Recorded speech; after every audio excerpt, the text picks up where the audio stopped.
Nilo didn't want to sleep just yet.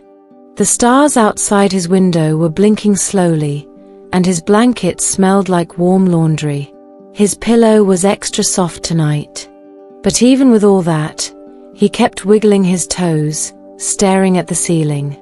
"I wonder what kind of dream I'll get tonight," he whispered to his stuffed rabbit. Boo. Boo didn't answer. But that was okay. The curtains moved slightly, just enough for moonlight to slip across the room. The air felt like it was holding its breath. Nilo closed his eyes. He didn't fall asleep all at once. First, the room tilted. Then the ceiling became the floor. Then the stars outside slid across the walls like fireflies made of glass. A low hum filled his ears. Not scary, not loud, just there. And suddenly, Nilo wasn't in his bed anymore. He was standing on something soft, like cotton, but glowing. Above him, the sky rippled, as if someone had dropped a pebble in the stars. And ahead, a single glowing doorway, floating in the mist. It pulsed once, like a heartbeat. Nilo smiled.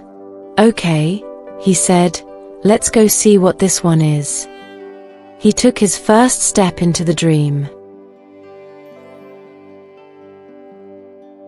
As Nilo stepped through the glowing doorway, everything blinked. The sky turned golden. The clouds stretched thin like ribbons of honey. And high above, whales floated. Not swimming through water, but gliding through the sky, slow and peaceful, with glowing fins that shimmered like stars. Their songs sounded like deep violins echoing across the wind. Nilo stood on a platform made of warm stone that floated gently, like a leaf on a breeze. Around him, hundreds of little floating islands bobbed quietly, some with flowers, some with trees, and some carrying nothing but wind. A small fish with tiny wings zipped past his head and giggled. Yes, giggled. Nilo blinked in surprise, then laughed. Just then, one of the whales swooped lower. It was huge and soft-looking, with moss growing gently along its back. Hanging from its side was a glowing vine ladder, swinging gently. Nilo didn't hesitate. He ran and jumped, catching the lowest vine. The whale rumbled kindly in response. As Nilo climbed, a gust of wind carried flower petals past his face, blue, purple, glowing. When he reached the whale's back, he saw something waiting for him. A nest. Inside, a single glowing egg pulsed softly with golden light. And just as Nilo reached out to touch it, the egg whispered. The whale's back was warm, soft like moss in morning sun. Nilo sat beside the glowing egg, its shell almost transparent. He could see swirls of golden mist moving slowly inside, like sleepy light trying to wake up. He waited. The wind was quiet here, high above everything. The sky around him had turned a soft pink, with trails of clouds lazily drifting like long scarves. Then, hum. It was gentle, like the very first note of a lullaby. The egg was singing. Not loud, not sharp, just a tiny, trembling sound, like something inside had found its voice. Nilo leaned closer. He didn't know why, but he felt like he was supposed to sing back. So he did. Just one note. Soft and simple. The egg shimmered, and a glowing crack appeared, just a hairline. Then another, and another, until finally, crack. The top opened like a flower. From inside, a small creature peeked out. Round, feathery, eyes like tiny suns. Its body glowed with warm light, and when it chirped, it echoed with tiny harmonies, like more than one voice at once. It looked at Nilo, blinking. Then it climbed out, and nestled into his arms like it had always belonged there. The whale let out a deep, soft breath, almost like a sigh of relief. The sky dimmed into gold, and far in the distance, a new light began to pulse. Another doorway was waiting. The creature in Nilo's arms gave off a warmth that wasn't just heat. It felt like a song made of light. It chirped again, softly, and a few golden feathers drifted from its back. But instead of falling, the feathers floated forward, forming a winding trail in the air, glowing, shimmering, beckoning. The sky whale let out a deep, knowing hum. Without a word, Nilo understood. It was time to go.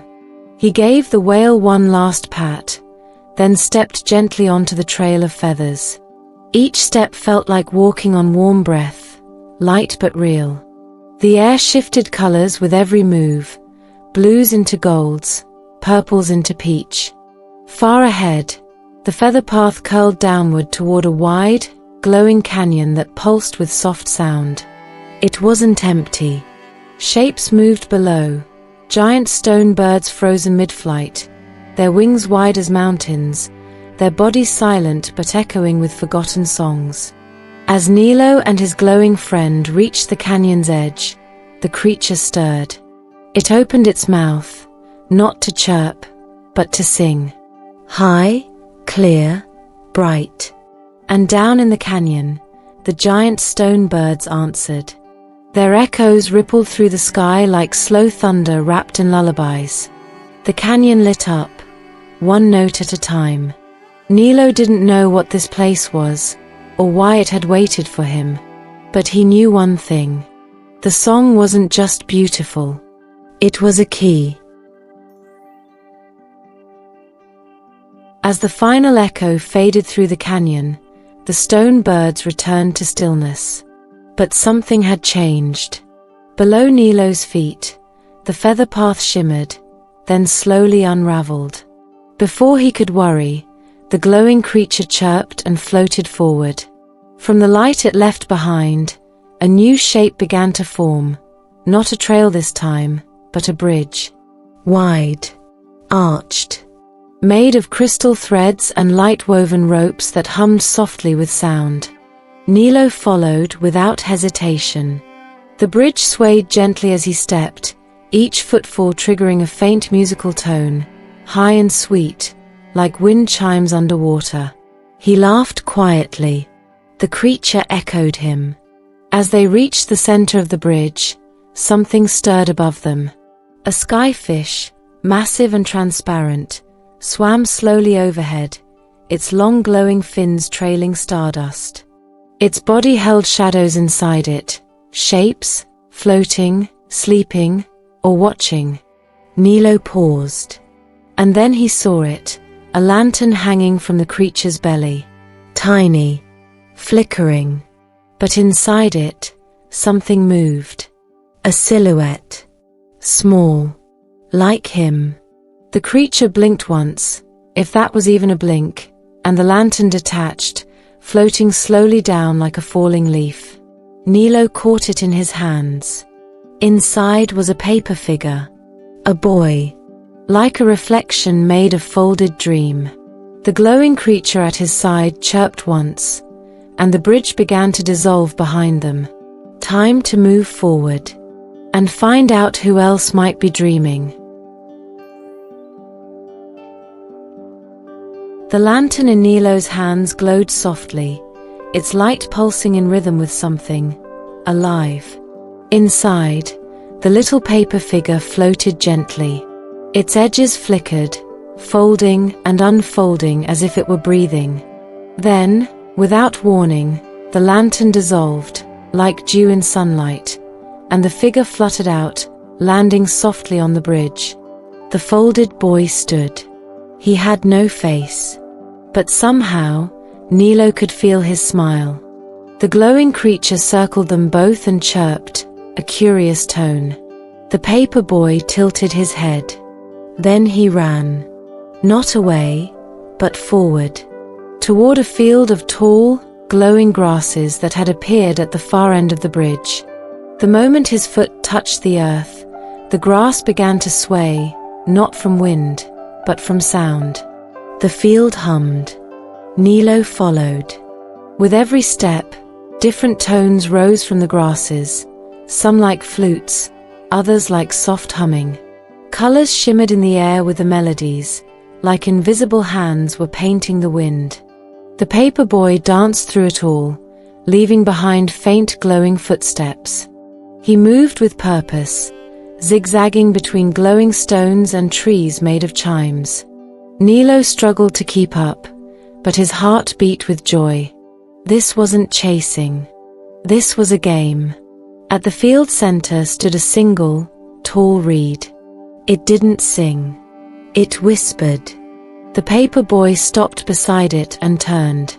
Slowly, he reached out and touched the reed. The wind stopped. The glow dimmed. And in the hush that followed, Nilo heard it. A voice. Not his. Not the paper boy's. His own name, carried through the field. The whisper echoed into silence. Nilo's name still rang in his ears, though the wind had long gone still. The paper boy slowly turned toward him, then folded, literally, into a smaller shape, like a note being sealed. He floated gently into Nilo's palm. The glowing creature perched quietly on his shoulder now, as if sensing the air had changed. From behind the reed, the field began to shift. The grass bowed inward, and a new path revealed itself, cobblestone steps leading downward, spiraling like a shell made of memory. As Nilo descended, the air grew warmer, softer. The light dimmed, but not in a scary way. More like candlelight in a room you've always known but forgotten. At the bottom stood a door. It looked old, really old. Made of wood that pulsed faintly, like it had once been a tree that never stopped breathing. And carved into its surface, a symbol. A star. A feather. A name. His name. Nilo reached out and touched it. The door opened without sound. Inside was a quiet room with no walls, just light, soft and golden. And in the center, a floating book. It hovered just above a pool of still water. He stepped close. The book opened by itself. Its pages were blank, then not. Drawings appeared. Memories. Moments he knew, and some he didn't. Him as a baby. Him holding Boo. Him laughing on rooftops that no longer existed. And then, something else. 8 doors. 8 worlds. One still unopened. It pulsed gently, like it was waiting for him to arrive.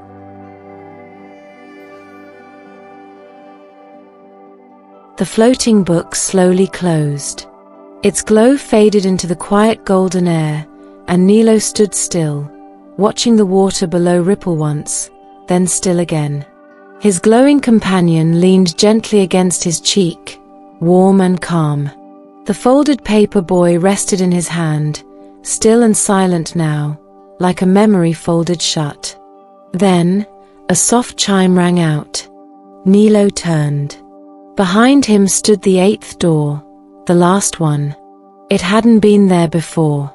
It glowed with soft silver light and bore no symbol.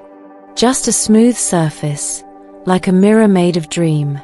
He stepped toward it, and as he did, the paper boy floated from his hand, unfolded midi, and disappeared in a flutter of glowing specks.